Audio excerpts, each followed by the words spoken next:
አቶ ሀብታሙ ቀደም ሲል እንዳልኩት እርሶን የተመለከተ ጥያቄም ቀደም ሲል ተገለጽኩት ወደ ኋላ ላይ ይኖረኛል አሁን መጨረሻ ላይ ያነሱት ነጥብ አለ ሁሉም መታገል አለበት ሁሉም ቤቱ ከመቀመጥ አገር ማዳን አለበት የሚለው ሐሳብን በተመለከተ እርሶ ደግሞ ሁሉም መውጣት አለበት በዚህ ሰዓት ደከመኝ አቆማለሁ ማለት ተገቢ አይደለም ይላሉ ከዚህ ጋር የተያዘ አንድ ጥያቄም አድማጫችን አንስታለች ምናልባት በላይ ልትመልሰው ትችላለህ ወደ አድማጫችን ጥያቄ አልፋለሁ ተናጥሉ ኢሳቶች እንደምናችሁ የማን የተወበልኩት የአንድነት አመራሮች ሮስ ተደረገው ጥያቄ ማቅረብ ነው ተፈካከተ ታዲያ ከድርጅታቸው እንደወጡ ከማንም ፖለቲካ ድርጅት እንደተገለሉ እንዳቀረቡ ስሜቻለሁ አንደኛ የሰውነት ነው ሁለተኛ ለምስ ነው የተደረገ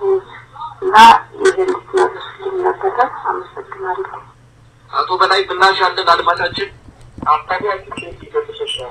እንግዲህ አቶ ሀብታሙ ሊመልሱት ይችላሉ ነገር ግን ይሄ አጠቃላይ ሁኔታ ነው ከአንድነት ዶክተር ነጋሶ ቢቻ አይደሉም አመራሩ ውስጥ እናቶ ግርማ ሰይፉ የሉም እናቶ ተመስገን ዘውዴ የሉም እናቶ አስራት ጣሴ አይታዩምና እንደው ይሄ በቃኝ ማለት ነው ወይስ የፓርቲው አዲስ ስትራቴጂ ወይም ስልት ነው ከዚህ በመነሳት አንዳችሁ ልትመልሱት ትችላላችሁ ኦኬ እኔ ከበለው ይችላል እኔ አጣሙ በመግቢያው ላይ ያስቀመጣቸው ሀሳቦች አሉ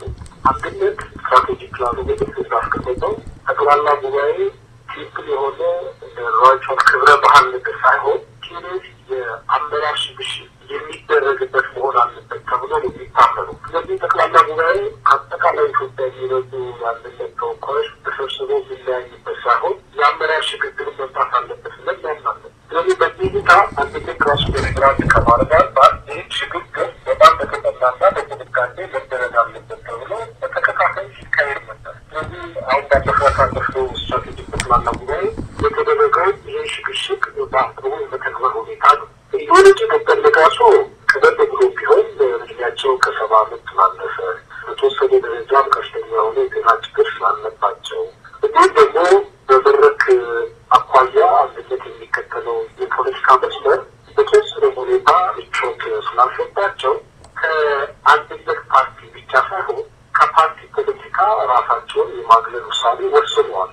ይህን በማድረጋቸው እኔ እንግዲህ ተፈጠር ውስጥ ወስደዋል ያለ ዶክተር ነጋሶ በኢትዮጵያ ፖለቲካ በተለይ በአንድነት ባለፉት 2 ዓመታት ከፍተኛ መስዋዕትነት የከፈሉ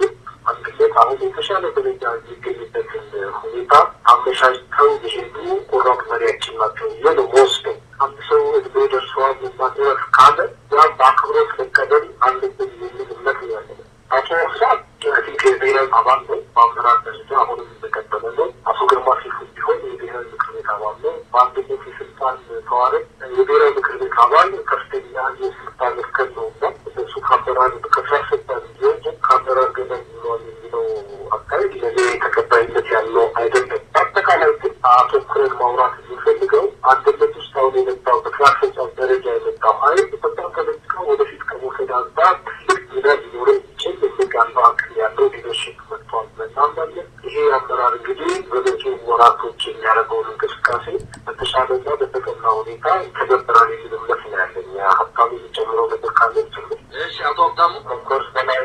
በጣም አድርጎታል እኔ በዚህ ጉዳይ ላይ ተጨማሪ ሀሳብ መስጠት ጊዜ አባከል ነው